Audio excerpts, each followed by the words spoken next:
Bonjour, les petits enfants. C'est Kiko le clown. Pou. Et bienvenue dans un nouvel épisode de Nuit de terreur. Avant toute chose, veuillez à bien fermer les volets. Préparez une tasse de café bien chaud. Mettez-vous une couette bien chaude au-dessus de votre tête. Branchez vos écouteurs et laissez-vous envahir par la terreur avec non pas une, mais deux histoires terrifiantes tirées de ce livre merveilleux de Pierre Bellemare et de Jean-Marc Épinot, qui s'intitule « Ils ont vu l'au-delà, les aventuriers du XXe siècle ». 60 histoires étonnantes, mais pourtant réelles. Bref, je vais immédiatement commencer la lecture de la première histoire qui s'intitule Jeu d'enfant.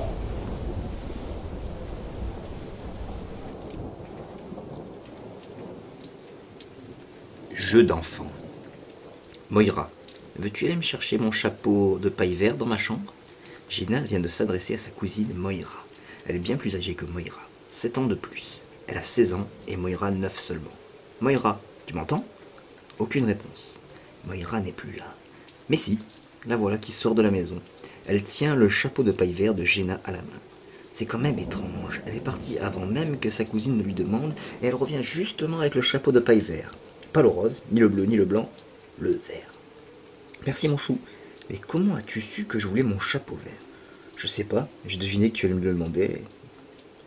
C'est ainsi que Gina Biglow et Moira Arbel en viennent à se demander s'il n'existe pas entre elles une possibilité extraordinaire de communication, la télépathie. On va voir. Je vais penser très fort à quelque chose et tu vas essayer de deviner à quoi je pense. Moira ferme les yeux pour mieux se concentrer. Gina fait de même pour projeter une image mentale vers sa petite cousine. Tu penses à James Phillips. Gagné. Mais c'était trop facile, nous en avons parlé ce matin. On recommence. Nouvel essai. Les deux jeunes filles observent une nouvelle minute de concentration.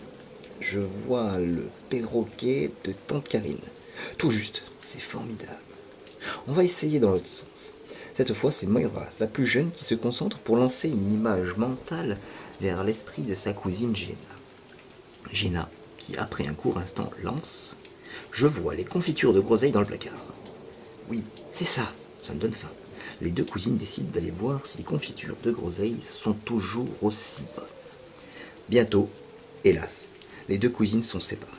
Jana est en âge d'aller poursuivre ses études à l'université, mais elle est trop belle, trop blonde, ses yeux trop verts. À Melbourne, elle vit parfaitement bien. C'est la vedette du campus universitaire. Les compliments pleuvent. Avec votre silhouette et votre allure, vous devriez tenter votre chance comme mannequin. Gina réfléchit quelque temps, très peu de temps, et elle se lance. Séance de pause, défilé de collection, prise de vue en maillot de bain sur les plages de sable immaculé. La vie de mannequin, bien qu'un peu aléatoire, a du charme. Gina fréquente un milieu de gens riches, bien éloigné de celui où sa mère et la tante Karine, femme mère de Moira, a vécu toute sa vie. Moira, tu en fais une tête, tu boudes? Non, je m'ennuie de Gina. Vivement que je puisse aller la rejoindre à Melbourne. Elle a l'air de vraiment s'amuser là-bas. Mais le destin décide autrement. Le père de Moira se méfie de la grande île et de ses tentations. Pas question pour Moira d'aller poser à moitié nue pour des magazines. D'ailleurs, il faut bien l'avouer, Moira est beaucoup moins jolie que sa cousine. Alors, Moira Arbel se contente de vivre la grande vie à travers ce que sa cousine lui en laisse apercevoir lors de ses rares visites. Moira Arbel vient d'avoir 20 ans. Elle est en voiture et roule sur une petite route tranquille. Soudain, elle prend conscience qu'un véhicule jaune, une Rover, la suit de très près. Pourquoi si près sur cette route rectiligne et déserte? Si le conducteur est pressé, il n'a qu'à la dépasser. Dans le rétroviseur, Moira distingue deux visages dans l'autre véhicule. Deux hommes. Soudain, le conducteur de la Rover se décide à accélérer. Il double la petite Ford Moira et lui fait une queue de poisson, l'obligeant à stopper en catastrophe sur le bas-côté herbeux de la route. Moira se demande ce qui lui arrive. Deux policiers descendent de la voiture jaune. Ils s'approchent de la petite Ford. L'un d'eux ouvre la portière et saisit Moira par le bras. Il est jeune et a la peau basanée. Il lui arrache littéralement Moira de son siège. Elle proteste. « Mais que me voulez-vous? Je n'ai rien fait de mal. Je roulais pas trop vite. » L'autre policier est descendu de la voiture. Une voiture toute banale, sans aucun signe ni inscription.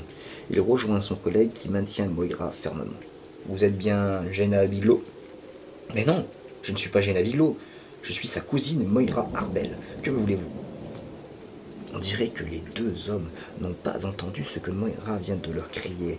À présent, le second policier sort du coffre de la voiture, jaune une longue corde. Les deux hommes ligotent la pauvre Moira, puis ils la poussent à l'arrière de leur Rover et démarrent.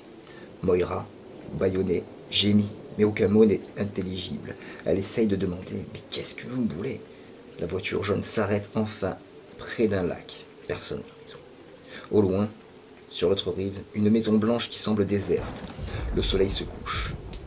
D'un rouge sinistre, les deux policiers extraient brutalement Moira de la voiture. Ils la poussent vers la rive du lac. Puis ils ouvrent le coffre en sortant deux petites enclumes qu'ils fixent au cordage qui ligote la malheureuse Moira. Le premier policier passe son bras autour du cou de Moira, la tire brusquement en arrière. Moira voudrait hurler, mais le bâillon l'en empêche. Elle sent un objet métallique. C'est le canon d'un revolver que le deuxième des hommes lui introduit dans la bouche. Moira pousse un hurlement qui semble ne pas savoir s'arrêter. « Moira, ma chérie, qu'est-ce qui se passe? Moira, je suis là !» Moira est blême. Elle met un moment à réaliser que dans quel endroit elle se trouve. Le papier à fleurs, les photos au mur, l'abat-jour de soie rose. Elle tremble et claque des dents. Pourtant, elle comprend petit à petit qu'elle est dans sa chambre à coucher de sa mère, Elisabeth Arbel. Et là, en chemise de lui, elle lui tient la main. William Arbel, son père, et Timothy, son jeune frère, sont là aussi, en pyjama. Tous posent une question muette. Qu'est-ce qui t'arrive? Je viens de faire un cauchemar. C'était horrible. J'étais en voiture sur une route déserte et j'allais je ne sais où. Deux hommes en voiture m'ont bloqué mon véhicule. William Arbel l'interrompt. Tu vois bien que c'était un rêve. Tu n'as pas de voiture, même pas de permis de conduire. Alors ces deux hommes m'ont saisi, m'ont ligoté, m'ont entraîné auprès d'un lac, ils m'ont tué d'un coup de revolver dans la bouche. Tu parles d'un cauchemar. Tu as trop mangé de soupe à l'huître hier. C'est un problème de digestion. Maman Arbel fait taire son mari. Moira a vraiment l'air choquée. Elle se met à pleurer, tout en continuant son récit. Ses parents entendent vaguement. Jenna, c'est horrible. Quoi, Jenna? Qu'est-ce qui est horrible? Moira a du mal à reprendre son souffle. Dans un dernier sanglot, elle dit. Mais, dans mon rêve, ces hommes me disaient que j'étais Jenna. Maman Arbel tient un verre d'eau fraîche à la main et un petit cachet. Tiens, ma chérie, avale ça. Tu vas t'endormir jusqu'à demain. Quand tu te réveilleras, tout sera rentré dans l'ordre. C'est bien ce qui se passe. Le lendemain, c'est un dimanche et la journée est calme. À part un coup de téléphone presque à la nuit tombante, maman Arbel décroche. Toute la famille attend pour savoir qui appelle. C'est tante Karine. Elle est inquiète parce qu'elle essaye depuis ce matin de joindre Jenna. Aucune réponse. Et même, elle a appelé ses amis de Jenna à Melbourne. Personne ne l'a vue. 2 jours plus tard, tante Karine Bigelow arrive chez les Arbel. De toute évidence, elle a beaucoup pleuré. J'ai appelé la police. Jenna a disparu. Complètement. La police a visité son appartement. Elle n'est pas réapparue depuis 2 jours. Je suis folle d'angoisse. Et le pire, c'est qu'on a retrouvé sa petite Ford sur une route déserte. Son sac à main, ses papiers, son argent étaient encore là, et la clé du contact est encore en place. J'ai peur. Moira hésite à raconter son rêve à sa tante Karine. Ce serait trop cruel. Elisabeth Arbeil essaye d'être rassurante. Elle va revenir. Tu sais, comme ta Jenna est fantastique, et ce qui lui fait son charme d'ailleurs. Mais plus personne n'entend parler de la jolie Jenna. La police découvre alors, autour de son enquête, que Jenna, la blonde, menait grand train de vie. Avec quel argent? La réponse arrive. Jenna embondissait ses fins de mois en robe, rencontrant des messieurs fortunés qui venaient lui rendre visite. Uniquement du beau. En tout cas, beau sur le plan financier. Pire encore, Jenna avait un ami de cœur qui était un excellent photographe et qui savait prendre des clichés compromettants pour ceux qui se livraient aux joies de la débauche extra-conjugale avec la belle Jenna. Les policiers conclurent sans aucun commentaire. Jenna Bigelow faisait chanter ses clients. Karine Bigelow et les Hartwell sont effondrés. Qui aurait pu penser ça? Mais cela ne fait pas trop avancer l'enquête. Qu'a-t-il pu arriver à la trop belle et trop gourmande cousine? Monsieur l'inspecteur, il faut que je vous raconte un cauchemar que j'ai fait le jour de la disparition de ma cousine. J'ai eu peur d'être ridicule, alors je n'ai rien dit. Mais sait-on jamais, Jenna et moi avons toujours fait de la transmission de pensée. Et Moira, qui ne peut retenir ses larmes, raconte le film d'horreur. Avec précision, le rapt, le lac et la maison, les enclumes, le revolver dans la bouche. Les policiers sont impressionnés, quelqu'un dit. À 5000, à l'endroit où on a retrouvé la Ford de Jenna Bigelow, il y a un lac qui correspond bien à la description. Moira accompagne les policiers. On retrouve le lac, on drague le fond. Jenna Bigelow est là, ligotée, lestée, d'enclumes, la bouche éclatée. Moira examine alors les fichiers de la police et reconnaît les 2 assassins. 2 tueurs à gages employés par des gros clients de Jenna Bigelow déguisés en policiers. Ils ont exécuté la call girl. Quand Moira est confortée à l'un d'entre elles, elle lui raconte en détail comment il l'a tuée. Et l'autre hurle d'horreur. « Oui, c'est moi qui vous ai tué. Emmenez-la, c'est une sorcière !»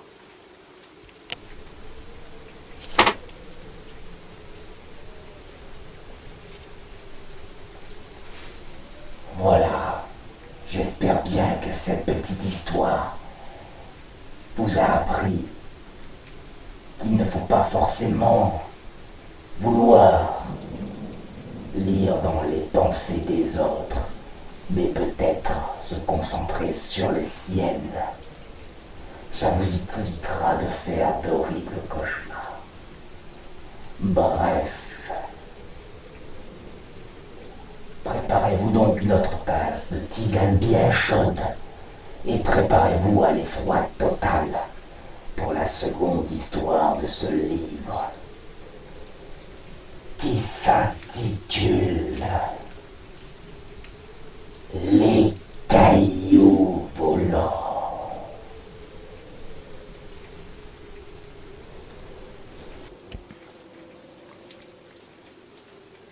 Cette histoire s'intitule Cailloux volants.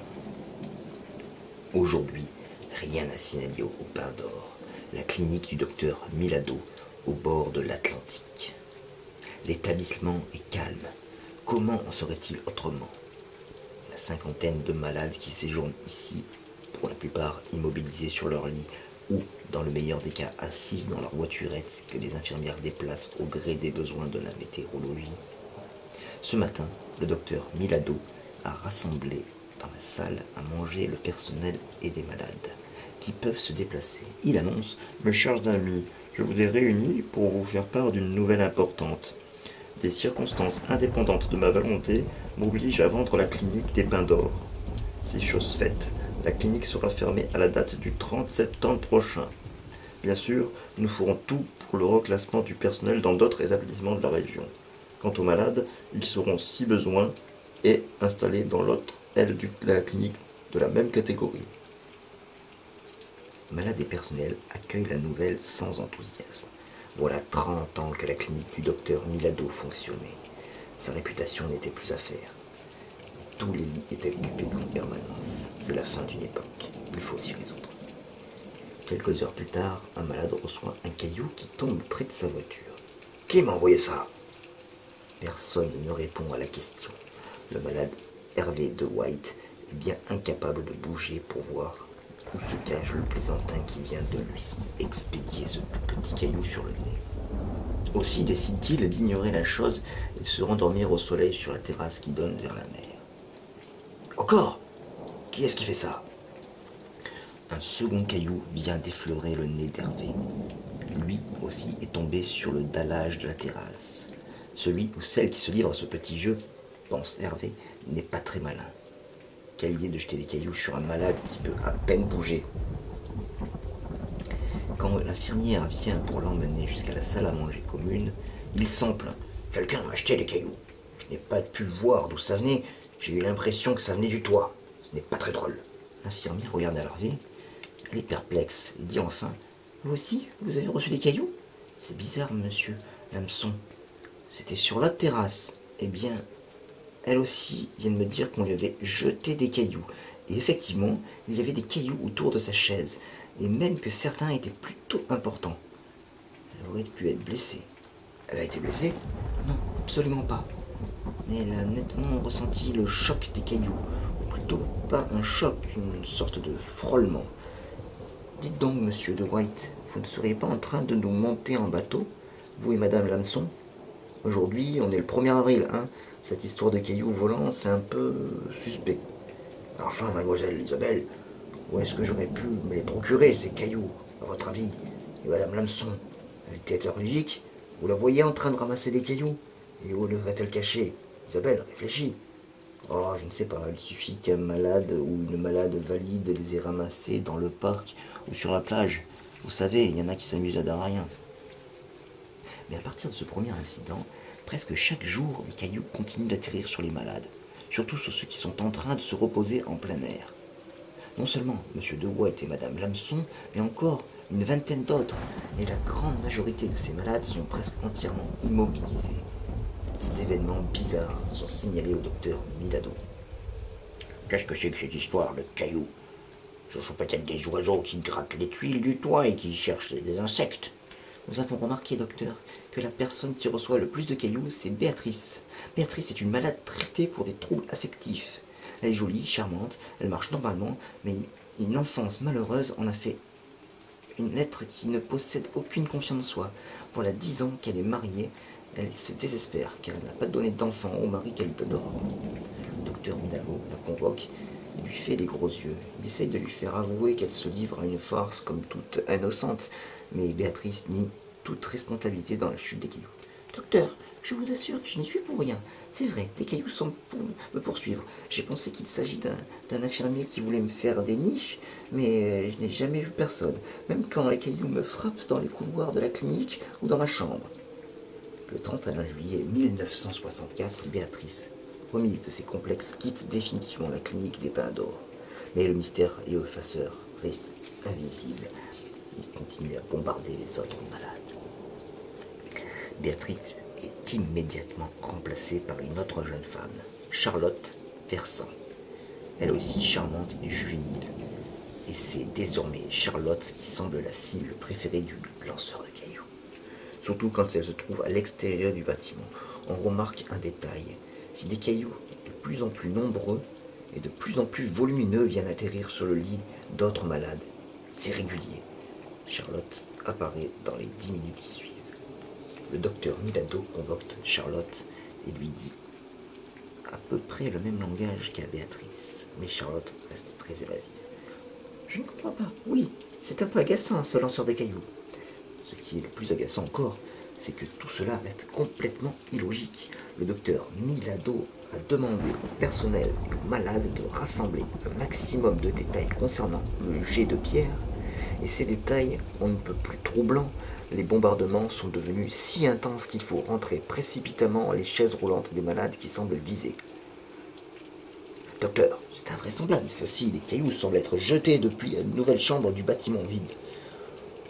On s'est précipité pour surprendre le coupable.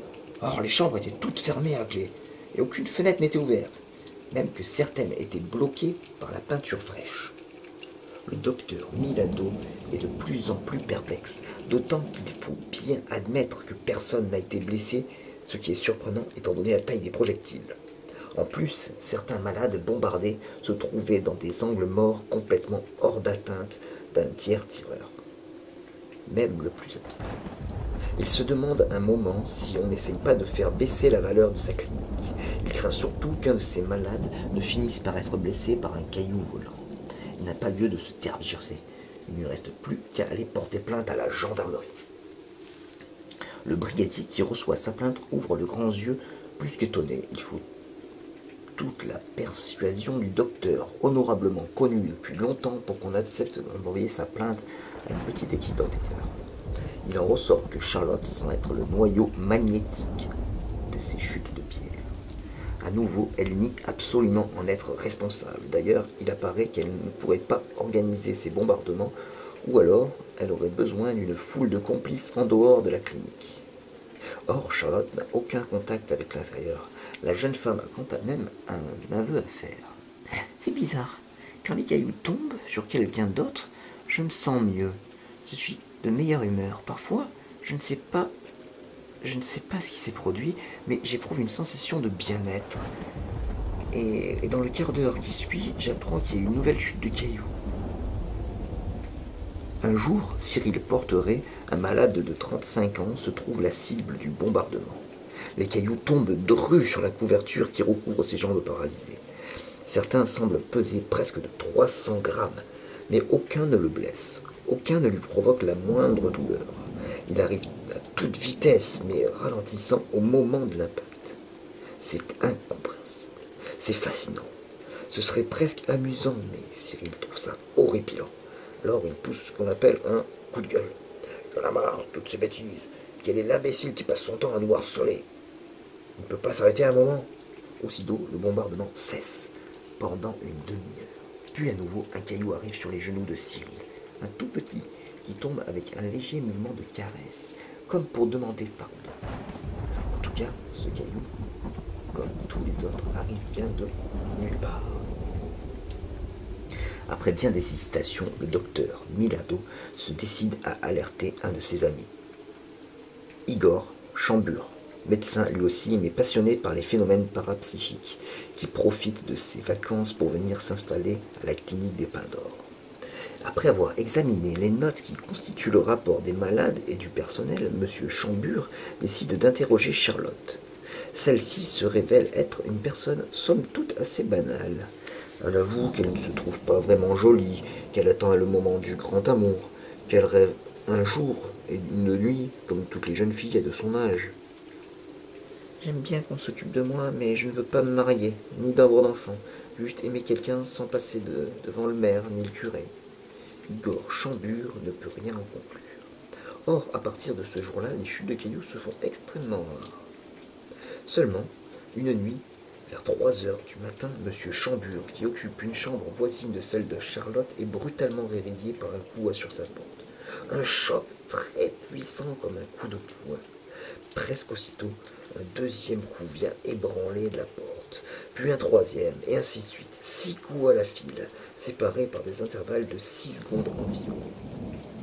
Dès le troisième, Igor Chambure s'est précipité vers la porte de sa chambre et l'a ouverte. En dehors, personne. Le couloir de la clinique est entièrement vide, pas de doute. Mais le plus curieux, c'est que les coups de poing continuent. Igor Chambure voit le battant de la porte vibrer à chaque impact, comme si un poing vigoureux mais invisible frappait le planot de bois. C'est à n'y rien comprendre. Igor Chambure a l'habitude de se réveiller vers 3 heures du matin, était comme hiver pour réfléchir. Il est donc parfaitement lucide à ce moment-là.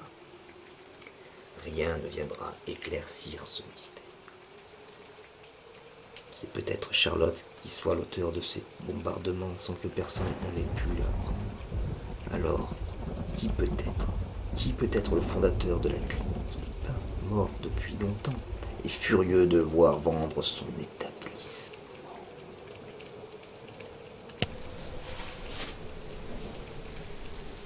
Voilà. J'espère bien que cette petite histoire vous a plu. Moi, elle m'a rappelé l'histoire de piment et effet manger et de petits impertinents qui ont osé pénétrer dans le territoire des morts lorsqu'ils sont allés dans la vieille poudrière hantée ou dans la clinique désinfectée.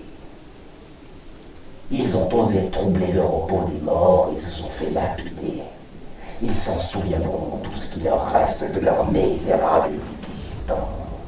Et j'espère bien que vous en tirerez les conséquences qu'il ne faut jamais troubler le repos des morts à aucun prétexte.